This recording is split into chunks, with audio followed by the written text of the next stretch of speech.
पानी की टंकी की है, या कोई हरिजन चौपाल की बात थी, या हमारे कोई पंचायत घर की बात थी, या स्कूल की बात थी, वो घोषणा गवर्नमेंट की तरफ से पैसा बाद में आता था और चेयरमैन साहब अपने नहीं यो ठीक है अपने से, तो मैं उसके साथ हूँ, ये वादे के साथ में कर पैदल जाना पड़ रहा है हमारी लड़कियों को, तो ये एक बहुत मैं समझता हूँ कि कहीं ना कहीं समाज में कमी है। सर आना चाहिए और उसके बाद कहने की ज़रूरत नहीं होती मैं ये करूँगा वो करूँगा। फिर तो हमारे जो नौजवान साथी हैं और बुज़ुर्ग जब हुक्के पे बैठते हैं 10 आदमी, तो वो अपने आप उसका प्रचार प्रसार अपने आप होने लगता है। नमस्कार, जय हरियाणा टीवी चैनल में स्वागत करता हूं मैं करमवीर शास्त्री। देखिए भाई, आज मैं पहुंचा हूं बहल क्षेत्र में।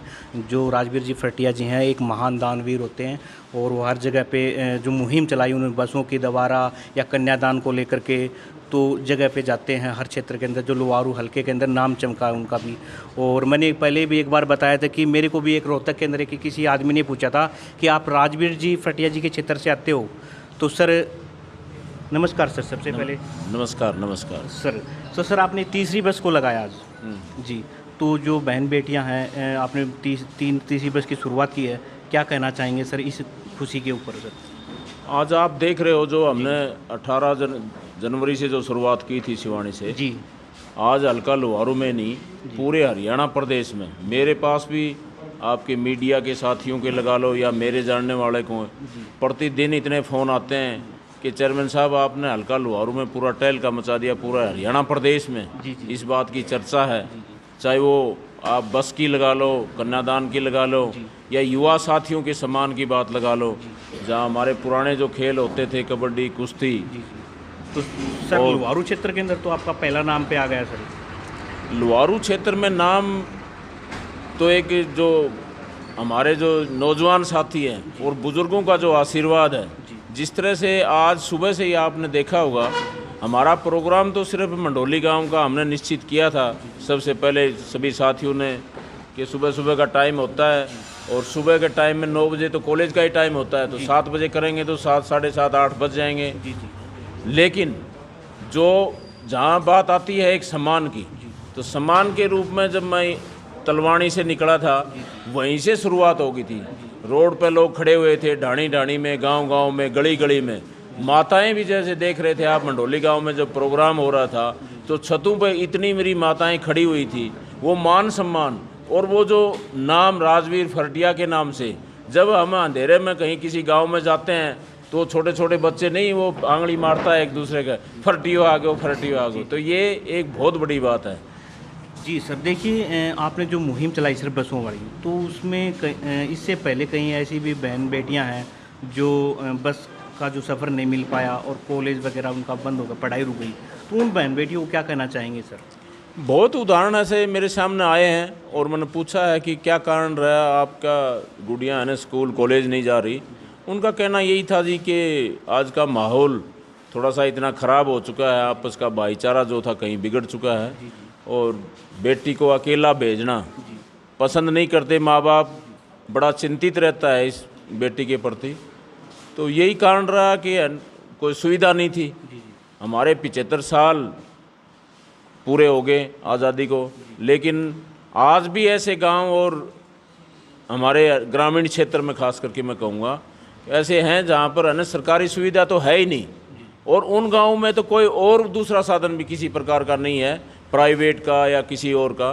तो वो बच्चियाँ कैसे, तो 8-8 किलोमीटर 10-10 किलोमीटर हम सुनते थे, जब हमारे गांव भी लोहारू से 4 किलोमीटर पर ही पड़ता था उस टाइम जब हम पढ़ते थे, 4 किलोमीटर जाना भी बड़ा मुश्किल हो जाता था। 10 किलोमीटर आज 75 साल बाद भी पैदल जाना पड़ रहा है हमारी लड़कियों को, तो ये एक बहुत मैं समझता हूँ कि कहीं ना कहीं समाज में कमी है।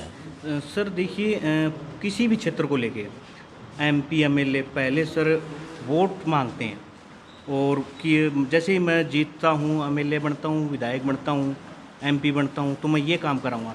सर उससे पहले आपने तो अपनी हरियाणवी भाषा में सर ज़्यादा भाषणबाजी या ये कर दूंगा वो कर दूंगा उसमें विश्वास कम रखता हूँ। मेरी जहाँ तक समझ है, इंसान को पहले करके दिखाना चाहिए और उसके बाद कहने की ज़रूरत नहीं होती मैं ये करूँगा वो करूँगा। फिर तो हमारे जो नौजवान साथी हैं और बुज़ुर्ग जब हुक्के पे बैठते हैं 10 आदमी, तो वो अपने आप उसका प्रचार प्रसार अपने आप होने लगता है, तो उसमें ज़रूरत नहीं पड़ती। आप बड़े बड़े अखबारों में घोषणाएं सुनते हैं, राजनीतिक आदमी चाहे वो हमारे मंत्री लेवल के हों या कोई हमारा विधायक हो या हमारा कोई MP हो, बड़ी बड़ी बातें करते हैं, लेकिन धरातल पे कुछ होता नहीं। तो फिर वो जो आने वाला जो टाइम है, और आज समझ चुके हैं, पहले की बात दूसरी थी, आजकल पढ़ी लिखी सभी भाई हो गए, सभी समझते हैं। ये जो पहले भाषणबाजी की बात थी या वोट लेने के टाइम पर एक जो लुभावने जो वादे करके और हमारे जो वोट की जो ताकत है वो हमारे से छीन करके वो सिर्फ अपने तक सीमित रहते हैं। अच्छा MLA बन गया, अच्छी तनख्वाह मिल गई और पूरे एरिया में नाम हो गया, वो वहीं तक सीमित रहना मैं नहीं समझता। ये जो ताकत होती है, जो ताकत वो ग्राम पंचायत सरपंच से लगा करके और वो MP तक, ये ताकत जो हमारे भाइयों की जो जनता की दी हुई जो ताकत होती है, वो ताकत अगर कोई समझे इसको, तो ये सेवा भाव से सेवा करने की है। अगर कोई समझे तो ये कोई अपने सुख भोगने के लिए नहीं है। तो मैंने तो जब भी जिस प्लेटफार्म पर भी, चाहे वो मैं गांव का सरपंच भी रहा 99 से 2004 तक, उस टाइम भी मेरे सामने पहले तो गांव ने निर्णय कर लिया था कि भाई कोई खड़ा नहीं होगा, लेकिन बाई चांस एक भाई सामने खड़ा रह गया, नाम मात्र उसको 20% वोट मिले होंगे। तो ये उसी टाइम से जब मैं गांव का सरपंच बना था, ग्रांटें आती थी, गांव में दिक्कतें होती थी, कोई गली की है, कोई पानी की टंकी की है, या कोई हरिजन चौपाल की बात थी, या हमारे कोई पंचायत घर की बात थी, या स्कूल की बात थी। वो घोषणा गवर्नमेंट की तरफ से पैसा बाद में आता था और मैं कोशिश करता था कि अगर दो भाइयों का काम किसी प्रकार किसी माध्यम से भी मैं शुरू करवा देता था, और भगवान का ऐसा आशीर्वाद रहा शुरू से, जिस काम को मैंने शुरू करवाया वो काम पूर्ण रूप से पूरा भी हुआ और उसमें मेरे को सफलता भी मिली। सर देखिए, आत्महत्याएँ हो रही थी, जिन लड़कियों के माँ बाप नहीं हैं, तो लड़की थोड़ा परेशान होकर सर आत्महत्या करने को मजबूर थी कि अब क्या होगा, शादी हो गई, घर वालों ने रख दिया है, तो सर पैसे का बहुत बड़ा प्रॉब्लम था। सर आपने एक आत्महत्या करने से रोक दिया सर पूरे समाज के लड़कियों का, जो आपने 1 लाख रुपए कन्यादान चालू किया सर। यहाँ पर हमारा भाई हुक्मी पहलवान बैठा हुआ है। एक ही गांव में ऐसे 3 परिवार थे जिनके सिर के ऊपर माँ बाप का साया नहीं था, और उसमें जाने का मौका मेरे को मिला। और जब मैं गया, उन परिवारों ने 1-1 घंटे तक मेरे को उठने नहीं दिया। उनके जो खुशी के जो आंसू थे वो मैं देख रहा था कि उनको ठिकाना नहीं था कि भाई हम कितनी तो इज्जत दें, कहाँ पर बैठाएं। तो ये जो मान सम्मान और मेरे प्रति जो लोगों की भावना जो बनी है आज पूरा हल्का लोहारू में, ये मेरे लिए बहुत ही गर्व की बात है। तो सर क्या आगामी विधानसभा के लिए क्या समझे सर जनता सर? अभी ये कहना कोई वो नहीं है, 3 साल विधानसभा के हमारे टाइम बचा हुआ है। और मैं तो ये कहूँगा, नौजवान साथी भी सारे बैठे हुए हैं, मैं भरी पंचायत में ये कह रहा हूँ, अगर मेरे से अच्छा कोई इस समाज का भला करने वाला, हमारी बहन बेटियों की इज्जत करने वाला, बुजुर्गों का सम्मान करने वाला अगर कोई हो, तो उसके साथ अगर भाई सारे मिलके कहेंगे कि नहीं चेयरमैन साहब अपने नहीं, यो ठीक है अपने से, तो मैं उसके साथ कहूँ, ये वादे के साथ मैं कहता हूँ।